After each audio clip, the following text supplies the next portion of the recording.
এমএনই আবারও প্রস্তুতির সুর, অস্ত্র থেকে ক্ষেপণাস্ত্র সবকিছুতেই শান দিচ্ছে হুতি বিদ্রোহীরা। এবারও তারা ছেড়ে কথা বলবে না, কথায় ব্যর্থ হলেই চলবে হামলা।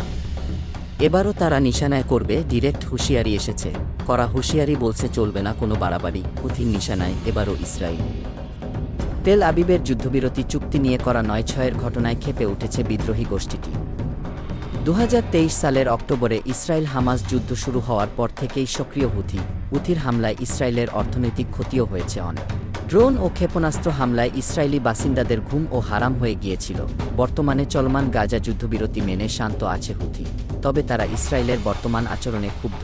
এবার ইয়েমেনে হুথি বিদ্রোহীদের শীর্ষ নেতা সতর্ক করে বলেছেন, অবরুদ্ধ গাজায় ইসরায়েল পুনরায় আক্রমণ শুরু করলে ইয়েমেনি সশস্ত্র বাহিনী বসে থাকবে না।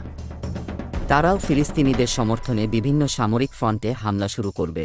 আব্দুল মালিক আল হুথি বিশেষভাবে উল্লেখ করেছেন, ইসরায়েলের অন্যতম জনবহুল শহর এবং একটি প্রধান অর্থনৈতিক কেন্দ্র তেল আবিব এই প্রতিশোধমূলক হামলার প্রাথমিক লক্ষ্য হবে। এক টেলিভিশন ভাষণে হুথি বলেন, যদি গাজায় যুদ্ধ আবার শুরু হয় তাহলে ইয়েমেন সামরিকভাবে হস্তক্ষেপ করবে। ইসরায়েল অধিকৃত সমগ্র অঞ্চলে আক্রমণ করবে। তিনি আরও বলেন, ইয়েমেন ধারাবাহিকভাবে গাজা যুদ্ধবিরতি চুক্তি বাস্তবায়ন পর্যবেক্ষণ করেছে এবং ইহুদি শত্রুরা কতটা তার বাধ্যবাধকতা এড়িয়ে যাচ্ছে তা প্রত্যক্ষ করছে।